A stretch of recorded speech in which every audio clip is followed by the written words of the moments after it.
नमस्कार सभी को। आज के सेशन में हम लोग समझेंगे पाकिस्तान के बारे में।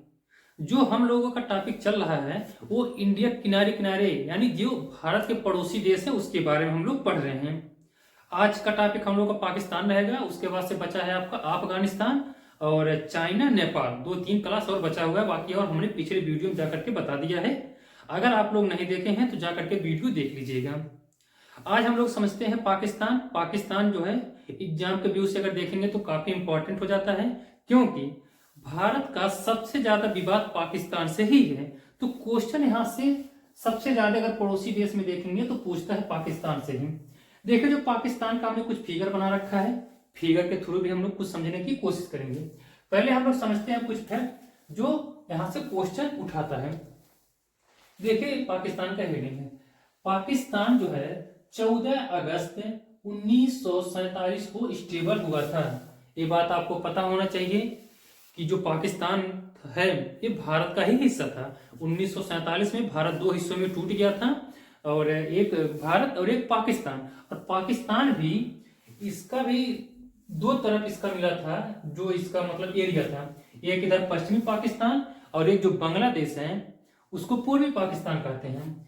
बाकी आगे चल करके 1971 में ये पाकिस्तान भी दो हिस्सों में टूट गया था, एक पाकिस्तान बना और जो पूर्वी पाकिस्तान था वो बांग्लादेश बना 1971 में। और ये भारत के थ्रू हुआ था। जाकर के हम आप लोग वीडियो देख लीजिएगा, हम बांग्लादेश के ऊपर वीडियो बना दिए हैं। तो यानी भारत का ही हिस्सा था पहले। अब दूसरा पॉइंट क्या आता है कि 3 देशों के साथ सीमा साझा करता है पाकिस्तान। इधर आप देखेंगे तो इधर अगर आप देखेंगे तो ईरान आ जाता है, और इधर आपका आ जाता है अफगानिस्तान, बाकी इधर आ जाता है आपका इंडिया। तो भारत, अफगानिस्तान, ईरान, 3 देश से साझा करता है पाकिस्तान, और तीनों देश से बवाल करता है पाकिस्तान। अब अगला पॉइंट क्या आता है कि मेजर रिवर, बहुत ही इंपॉर्टेंट है। पाकिस्तान का जो फेमस रिवर है वो है इंडस रिवर, सिंधु नदी। सिंधु नदी जो है ये 3 देशों में ही बहती है। तिब्बत से निकलती है, उसके बाद से इंडिया, और इंडिया से क्रॉस करके पाकिस्तान में चली जाती है। पाकिस्तान में देखेंगे तो ये इंडस रिवर इधर से जाती है और यहाँ पे अरब सागर में ये सिंधु नदी गिर जाती है। तो इंडस रिवर आती है। इसकी जो सहायक नदियां हैं और भारत से ही निकलती हैं, झेलम नदी, चेनाब नदी, रावी, ब्यास और सतलज नदी। ये 5 नदियां सिंधु नदी के बाएं तरफ से निकलती हैं। एक क्वेश्चन आप लोग पॉइंट ध्यान रखेंगे, ये दाया बाया बहुत पूछता है घुमा घुमा करके। तो सिंधु नदी के बाएं तरफ से 4 नदियां मिलती हैं। इसमें से झेलम नदी, चेनाब नदी, रावी, ब्यास, सतलज नदी, जो इंडिया से क्रॉस करते हुए ये पाकिस्तान में आकर के मिल जाती है। और सिंधु नदी के दाएं तरफ से देखेंगे तो एक निकलता है काबुल रिवर, ये काफी फेमस है काबुल रिवर, जो अफगानिस्तान से निकलता है। तो आपसे क्वेश्चन पूछता है कि काबुल रिवर जो है, जो सिंधु नदी की सहायक नदी है काबुल रिवर, ये दाएं से मिलती है कि बाएं से मिलती है? तो इसका दाएं आ जाता है काबुल। ध्यान रखेंगे, यहाँ पे लिख देते हैं काबुल नदी, ठीक है। यानी इंडस रिवर की सहायक नदी क्या हो जाएगा? झेलम नदी, चेनाब नदी, रावी नदी, ब्यास नदी, सतलज नदी, काबुल नदी। अब अगला पॉइंट क्या देखेंगे, पाकिस्तान को नहरों का देश कहा जाता है। अब देखिए जो सिंधु नदी है ये पाकिस्तान के लगभग बीचों बीच आती है, और एक काफी सिंचित मतलब है इसका देखेंगे तो सिंधु नदी का वाटर यूटिलाइज पाकिस्तान बहुत ज्यादा करता है। और इसी नदी से, सिंधु नदी से ही बहुत ज्यादा पाकिस्तान ने नहरें निकाला है। इतना ज्यादा नहरें निकाला है, यानी नहरों का जाल बिछा दिया है पाकिस्तान। इसीलिए पाकिस्तान को नहरों का देश कहा जाता है। और है भी, क्योंकि यहाँ से क्रॉस होता है, यहाँ से इंटर सिंधु नदी करती है और यहाँ पे जाकर के गिर जाता है, यानी पूरा देश इसके अंडर में आ जाता है। अगला पॉइंट क्या है कि पाकिस्तान का पर्वत श्रेणी। पाकिस्तान में वैसे देखेंगे जो इसके पश्चिमी एरिया में पर्वत श्रेणी तो बहुत है, लेकिन इसमें 3 बहुत फेमस है। ये सबसे ऊपर का जो आ जाता है आपका, ये हिंदू कुश पहाड़ी है। हिंदू कुश पहाड़ी जो है अफगानिस्तान से लेकर के पूरा है, ध्यान रखेंगे। हिंदू कुश पहाड़ी से ही जो बाबर भारत में इंटर किया था, खैबर दर्रा से इंटर किया था, तो इसी पहाड़ी को काट करके बनाया गया है खैबर दर्रा। और जो इसके पाकिस्तान में मध्य में आ जाता है ये है सुलेमान श्रेणी। ये सब पॉइंट ध्यान रखेंगे आप लोग। कंफ्यूजन नहीं होना है। बाकी जो सबसे दक्षिण में आता है, इसका जो नाम है, इसका नाम है कीरथर, कीरथर श्रेणी। ये पॉइंट ध्यान रखेंगे, कीरथर श्रेणी ये आता है आपका दक्षिण में। एक पॉइंट और आता है यहाँ पे, ये भी श्रेणी है, ये है मकराना श्रेणी, मकराना श्रेणी, ठीक है। ये बलूचिस्तान में आता है मकराना श्रेणी। तो ये आ जाता है आपका मकराना श्रेणी, दक्षिण में कीरथर श्रेणी, बीच में आता है सुलेमान श्रेणी और ऊपर सबसे आ जाता है हिंदू कुश श्रेणी, ठीक है। अब आगे ध्यान रखेंगे। देखिए पोतवार पठार आपसे क्वेश्चन डायरेक्ट पूछता है, पोतवार पठार जो है ये किस देश में है, तो पाकिस्तान में है, कंफ्यूजन नहीं होना है, ये पॉइंट ध्यान रखेंगे, ठीक है भाई। देखिए पोतवार पठार पाकिस्तान में स्थित है। अब देखिए यहाँ के डिस्प्यूट समझते हैं। सबसे इंपॉर्टेंट तो यही आ जाता है कि इंडिया पाकिस्तान में विवाद क्या है। अब हमेशा देखते होंगे कि कभी इधर के सैनिक मारे गए, कभी उधर के सैनिक मारे गए, बहुत ही विवाद इसमें है, झमेला नदी को लेकर के है, पीओ को लेकर के है। तो यहाँ पे पूरा हमने पॉइंट डाल रखा है, समझेंगे ये करके। इंडिया पाकिस्तान डिस्प्यूट, पहले पॉइंट पे क्या आता है, सर क्रीक लाइन। अब सर क्रीक लाइन क्या है, कितने लोग नहीं सुने होंगे तो ध्यान देंगे यहाँ पे। ये देखिए ये है आपका गुजरात, देखिए गुजरात आपका पता होना चाहिए, ऐसे है करके गुजरात, और ये आपका राजस्थान का हिस्सा है, पूरा आ जाता है इधर। तो यहीं पे है एक गुजरात का कच्छ का खाड़ी है, कच्छ का खाड़ी है, और इधर का जो आता है ये है पाकिस्तान का सिंध एरिया, ठीक है। सिंध एरिया और इंडिया के बीच में ही सर क्रीक आ जाता है, और ये 96 किलोमीटर का एरिया है सर क्रीक, ठीक है। ये 96 किलोमीटर का एरिया है सर क्रीक, और ये दलदली क्षेत्र है, यहाँ पे लिखा हुआ हमने। अब पेट्रोलियम के हिसाब से अगर देखेंगे तो काफी फेमस एरिया है, पेट्रोलियम एरिया है ये जो सर क्रीक है।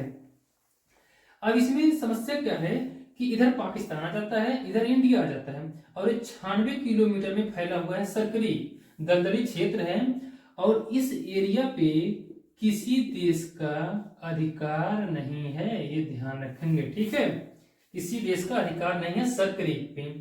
अगला क्या आता है डिस्प्यूट जो है पाकिस्तान में, पाकिस्तान ऑक्यूपाइड कश्मीर, जिसको शॉर्ट में हम लोग बोलते हैं पीओके, पाक अधिकृत कश्मीर हिंदी में बोलते हैं।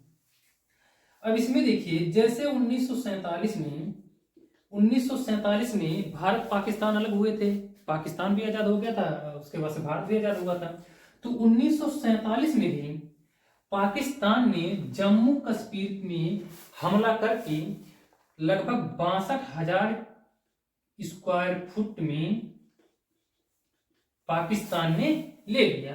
बर्फीला एरिया है, लगभग 62,000 स्क्वायर फुट का एरिया लगभग पाकिस्तान ने हमला करके ले लिया 1947 में ही, और उसमें से लगभग 5100 के एरिया में स्क्वायर किलोमीटर में वो चाइना को दे दिया है, पाक अधिकृत कश्मीर, ध्यान रखेंगे। और उसके बाद से जो पीओके है, मैप आपका कुछ ऐसे रहेगा, ऐसे जाएगा, तो यहाँ पे यही आता है आपका पीओके। अब ये जो लाइन है इसी को हम लोग बोलते हैं LOC, ये लगभग 740 किलोमीटर का लंबाई है, यानी पीओके, यहाँ पे ध्यान देंगे पीओके। उसके बाद से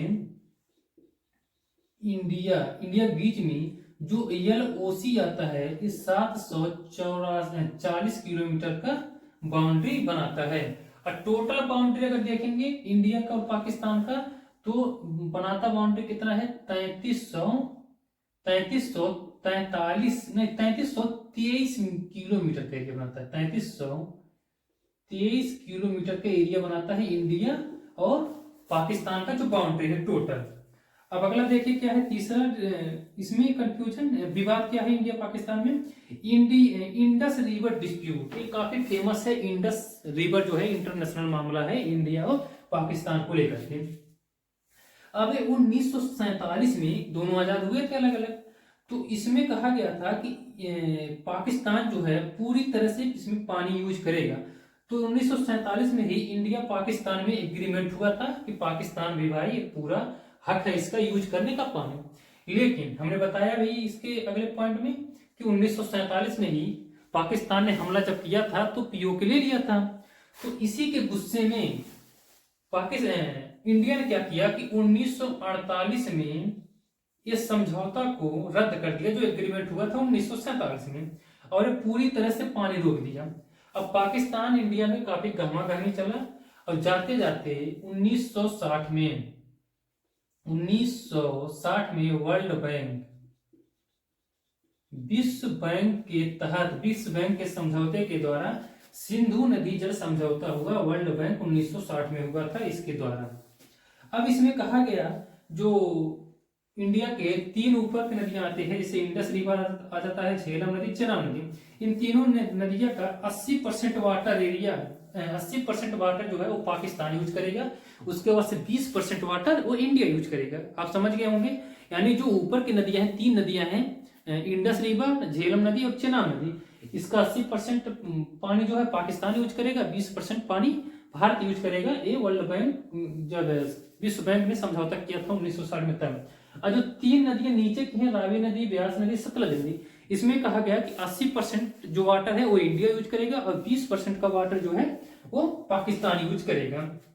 तो ये अभी तक चलता है, इसमें अब कोई समस्या नहीं है। अब अगला क्या इसमें डिस्प्यूट है, चौथा नंबर देखिए, सियाचिन ग्लेशियर को लेकर के। यहाँ पे युद्ध भी हुआ था भारत पाकिस्तान को लेकर के। ये दुनिया का सबसे ऊंचा युद्ध क्षेत्र है, युद्ध क्षेत्र है, एक बर्फ है पूरा, आपको पता होना चाहिए, बर्फ है पूरा। और दोनों देशों के यहाँ पे सैनिक लगे हैं और काफी नुकसान होता है। बर्फ एरिया है, कभी खाई में गिर जाते हैं जवान, कभी फिसलन हो जाता है, बहुत ही समस्या आती है यहाँ पे।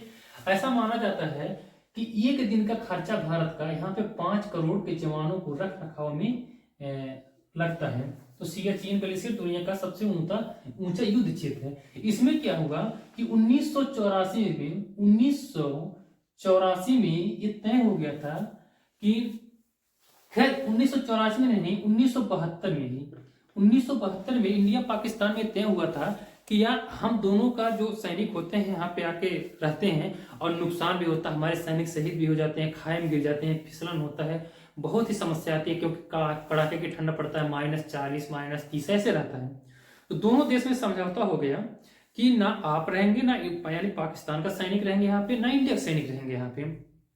तो लेकिन ये तो समझौता हो गया, लेकिन कुछ समय के बाद पाकिस्तान यहाँ पे बेवकूफी किया कि जो पर्वतरोही होते हैं, जो पर्वतरोही होते हैं, उनका भाई पहाड़ पे चलने का एक काम ही होता है, ऊंचे ऊंचे पहाड़ पे चलते हैं, फिर दुनिया का जो सबसे हाईएस्ट ऊंचाई रहता है उस पे चलते हैं, कभी कहाँ पे किस देश में चढ़ते हैं, मतलब जो होते हैं ऊंचे ऊंचे पहाड़ पे चलते हैं। तो पाकिस्तान ने उन्हें अनुमति दे दिया इस पे चढ़ने के लिए, सियाचिन ग्लेशियर में। सियाचिन ग्लेशियर में वो सब चढ़ रहे थे और उतने टाइम ही पाकिस्तान ने एक और बेवकूफी किया कि अपने मानचित्र में उस एरिया को अपने मैप में दर्शा दिया। अब भारत इस पे भड़क गया।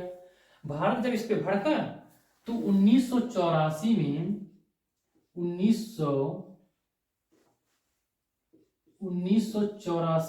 मेघदूत ऑपरेशन के थ्रू इंडियन आर्मी ने पाकिस्तान आर्मी को पीछे हटाया और साल्टोरो श्रेणी को अपने कब्जे में लिया इंडियन आर्मी। तो सियाचिन ग्लेशियर है वो काराकोरम जो रेंज है, श्रेणी है, उसी बसा हुआ है सियाचिन ग्लेशियर। 1984 में ध्यान रखेंगे, मेघदूत ऑपरेशन चला करके साल्टोरो रेंज को कब्जे में ले लिया था इंडियन आर्मी। आई होप आपको समझ में आ गया होगा पाकिस्तान के बारे में। जितना हमने पॉइंट बताया आप ध्यान रखेंगे।